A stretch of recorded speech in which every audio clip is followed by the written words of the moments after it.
Amis Cancer, ravi de vous retrouver pour vos énergies pour ce mois de juillet 2025.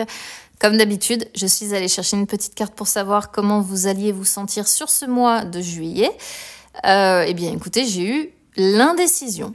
Alors, ça peut concerner une situation, un choix que vous avez à faire. Ça peut concerner une personne. Vous ne savez pas si elle pense noir, si elle pense blanc, si elle pense gris, rose, vert. Vous savez pas trop. Vous pouvez vous-même être indécis ou indécise par rapport à une personne. Voilà, vous adaptez évidemment à votre situation. On va voir si cette notion d'indécision ressort. On va regarder les énergies générales, financières et sentimentales. C'est parti. Alors, on a la faux, on a la cigogne et l'étoile. Waouh, gros changement qui s'annonce pour vous, amis Cancer. Gros changement. On est sur un 10, on est sur la fin d'un cycle, on est sur la faux aussi, donc la faux qui vient rompre avec tout ce qui n'a plus lieu d'être. On est sur la coupure, sur la rupture de quelque chose, mais ça nécessite de prendre une décision, ça nécessite de trancher.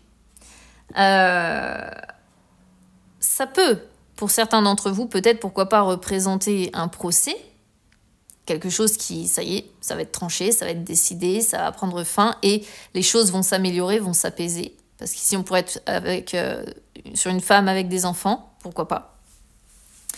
Mais sinon, c'est vraiment la fin de quelque chose. C'est vraiment la fin pour un changement, en fait. Donc, on voit que c'est pas négatif. C'est-à-dire que celle-ci, ça dépend comment elle est entourée. Et là, elle est très bien entourée de ces deux cartes-là.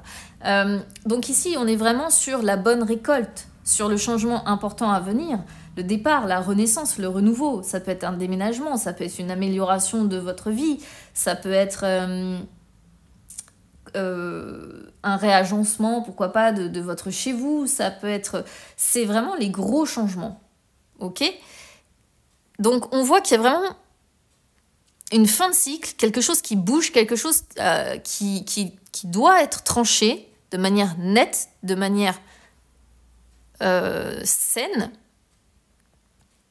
Et c'est pour un mieux. C'est vraiment pour ensuite avoir le calme, la paix, la sérénité, le bonheur, le succès, la lumière, l'espoir. Comme si un vœu allait enfin se réaliser.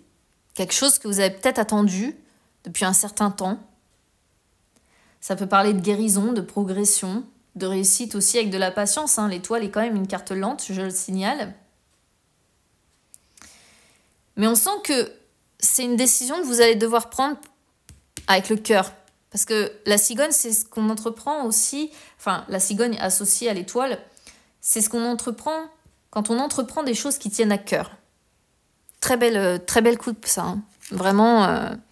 Mais ça nécessite de prendre une décision quand même importante. Parce que comme je vous dis, la fausse, c'est couper. Couper, décider, trancher, arrêter. C'est peut-être ça l'indécision qu'on voit. Parce que c'est pas toujours facile de prendre de grandes décisions pour transformer radicalement sa vie. Mais c'est beau, la suite. C'est-à-dire que si vous y arrivez, une fois que vous aurez décidé, une fois que vous aurez fait un choix, ce sera pour le mieux. Allez, on va regarder les énergies financières.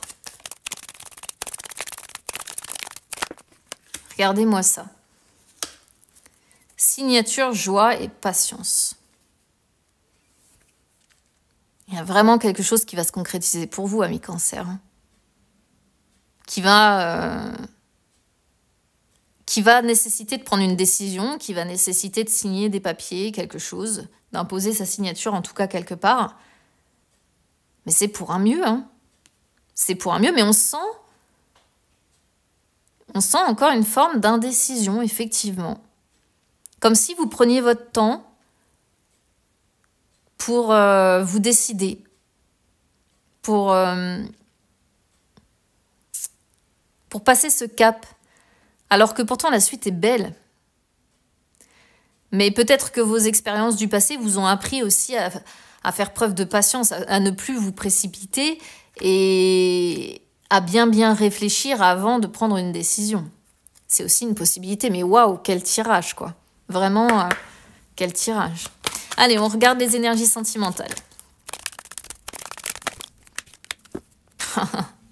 C'est assez dingue à quel point ça correspond, quoi. Les cartes les unes avec les autres, peu importe les tirages. Vous voyez, on parle encore de risque. Qui dit risque, dit décision à devoir prendre, dit devoir se lancer dans le vide, devoir... c'est le hasard, c'est sûr, on ne sait pas trop comment on va retomber sur ses jambes, on ne sait pas trop, mais on doit oser. On doit oser. Alors, là, si vous êtes célibataire, c'est tout simplement prendre le risque de partager à nouveau. Partager avec des personnes que vous ne connaissez pas, vous voyez.